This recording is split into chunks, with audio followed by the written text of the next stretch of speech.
मागणी आमची अशी आहे की 2 सप्टेंबरला जो GR काढण्यात आलेला आहे की कुणबी मराठा, मराठा कुणबी हे एकच आहेत आणि त्यांना कुणबी म्हणून ठरवण्यात यावं,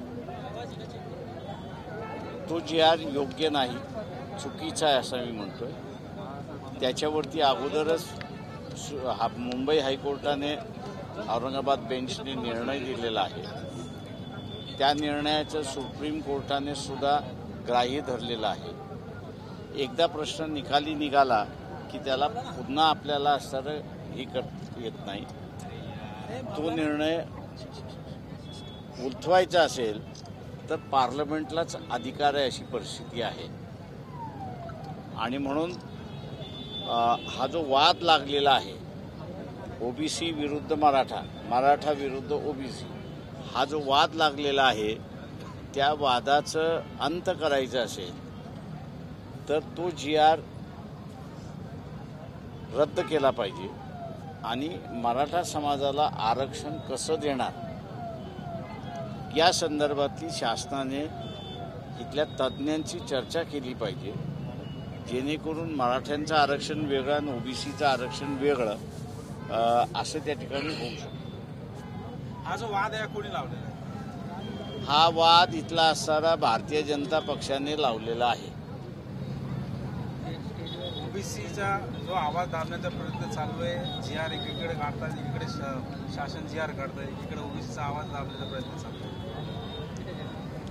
पूर्णपणे आता OBCने एक लक्षात घेतलं पाहिजे की त्यांचा सगळ्यात मोठा विरोधक OBCंचा राजकीय हा भारतीय जनता पक्ष आहे आणि त्यांनी भारतीय जनता पक्षाला कुठल्याही परिस्थितीत मतदान देऊन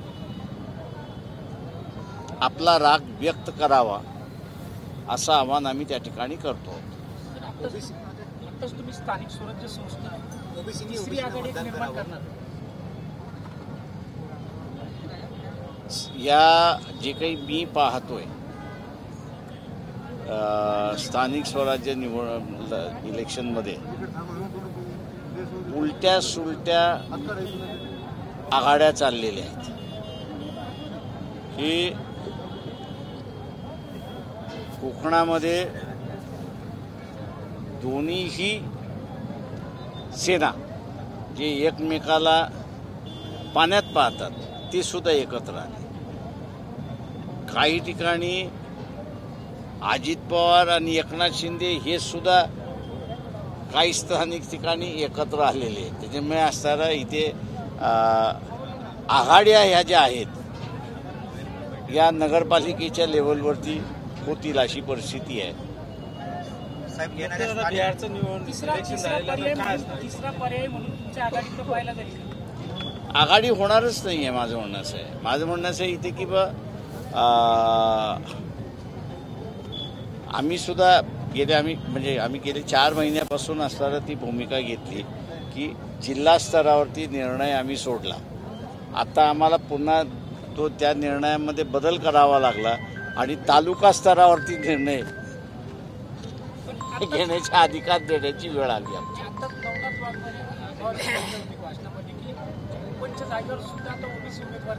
हो ते दिलेच पाहिजे, त्याच्याशिवाय जे आहे त्यांना असणारा काही वाव राहिलेला नाही। आता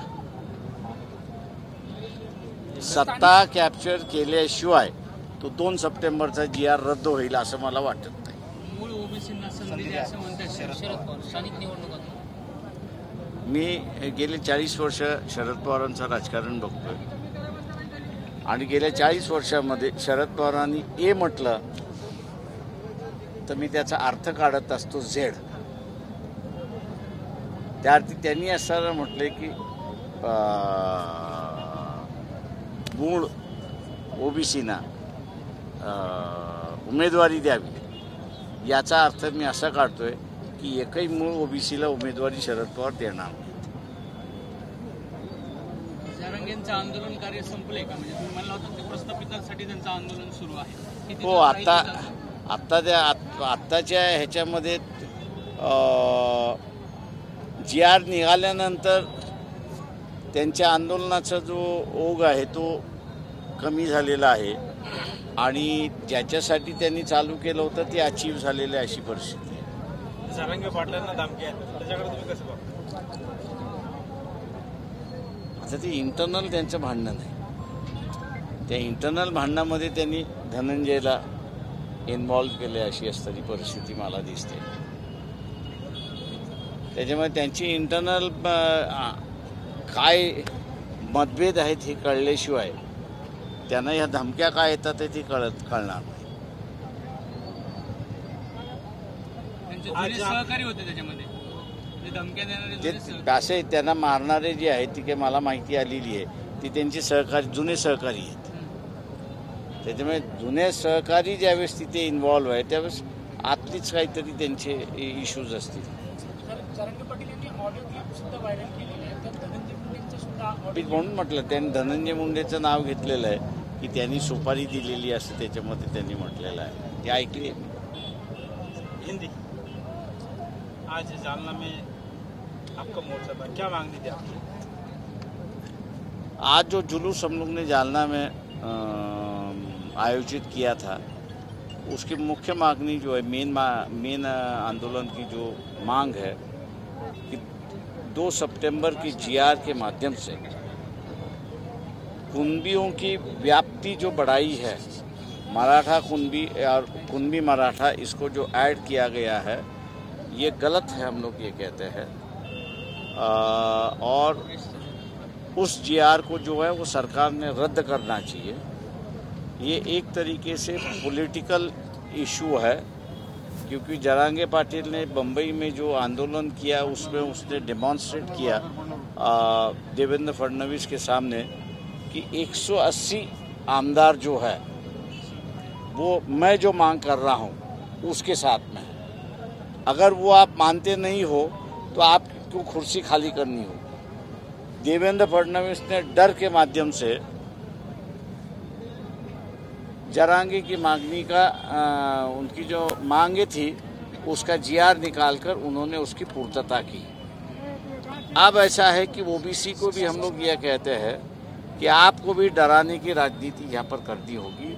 और डराने की राजनीति ये जो लोकल बॉडीज़ के इलेक्शन है, इस लोकल बॉडी के इलेक्शन में OBC ने तय करना चाहिए कि वो BJP और उनके जो सहयोगी दल है उनको वोट नहीं देंगे. BJP OBC खुद ही कैंडिडेट वहाँ पे करेंगे और OBC को ही वोट देंगे. ये फैसला जब तक OBC करता नहीं तब तक वो पॉलिटिकल टेरराइज जो है, जिस तरह से जरांगे पाटिल ने एक पॉलिटिकल टेररिज्म खड़ा किया था, उसी तरह OBC पॉलिटिकल टेररिज्म खड़ा नहीं करते तब तक ये GR कैंसिल नहीं होगा, ऐसा हम लोग मानते हैं. बिहार के फिलहाल इलेक्शन आप किस तरह देखते हैं? देखिए, कुछ कॉन्स्टिट्यूंसी में जहाँ तक मुझे जानकारी है 22 मेरे ख्याल से कॉन्स्टिट्यूंसी है जो पहले फेज में हुआ, वहाँ पर BJP के कैंडिडेट को फुट आउट किया गया कई गांवों से. अब ये एक मामला है. दूसरा मामला जो है कि जिस तरह भारतीय जनता पार्टी ने ये कहना शुरुआत किया था कि सरकार आएगी तो नीतीश कुमार प्राइम मिनिस्टर नहीं होगा, उससे मेरे ख्याल से मैं समझता हूँ कि काफ़ी बड़ा नुकसान NDA आघाड़ी का हो गया है. क्योंकि लोग अगर कह रहे हैं कि नीतीश अगर चीफ मिनिस्टर नहीं है तो इस स्टेट को संभालेगा कौन. ये बात सही है कि नीतीश के बारे में वहाँ पर लोगों की एक आस्था है और जब ये तय हुआ कि नीतीश को नहीं होगा तो मैं समझता हूँ कि कई लोगों ने जो है वो साइलेंटली एक नया नेतृत्व लाने की ओर वो जा रहे हैं. और इसलिए आज कहना मुश्किल है कि उसमें क्योंकि 4 फोर्सेस है ऐसा मैं मान के चलता हूँ. एक प्रशांत किशोर को जो हम लोग सब सुनते हैं, दूसरा जो है वो शिवदीप लांडे करके है कि जहाँ पर पुलिस में जब थे तो उनको सिंघम करके पहचाना जाता था. तेजस्वी यादव है RJD के, और बीजेपी की अलायंस है। मैं मान के चलता हूं कि गेट में जाने पर जो वोटर की मानसिकता होगी वही जीतेगा। आगे के जो लोकल बॉडी इलेक्शन है उसमें ओबीसी ने ओबीसी को मतदान देना चाहिए, ऐसी भूमिका आपने यहाँ पे स्पष्ट की है। सही है। क्या कारण? हम लोग जो है वो देखेंगे कि हर कॉन्स्टिट्यूंसी में ओबीसी या आरक्षणवादी मैक्सिमम खड़े हो, ये हम लोग कोशिश करने वाले हैं। शरद पवार ने कल जाहिर किया है कि वो जो भी उम्मीदवार देंगे वो ओबीसी के होंगे। नहीं, उन्होंने ये कहा कि ओरिजिनल ओबीसी में से देंगे, तो मैं ये मान के चलता हूँ कि शरद पवार एक भी ओरिजिनल ओबीसी उम्मीदवार नहीं देंगे, विपरीत करेंगे उसको। हाँ, मतलब उनका 40 साल का इतिहास रहा है कि उन्होंने एक कहा है तो वो जेड ही होता है। स्थानिक लेवल पर जो अभी इलेक्शन लगे हैं, तो आपकी किसी के साथ अलायंस होने वाली है? मैंने वही कहा ना कि इलेक्शन अभी जो फिलहाल नगरपालिका की चुनाव चल रहे हैं, ये तहसील लेवल पे समझौते होते जा रहे हैं, तो इसलिए एक किसी के साथ समझौता नहीं। Thank you sir. Thank you.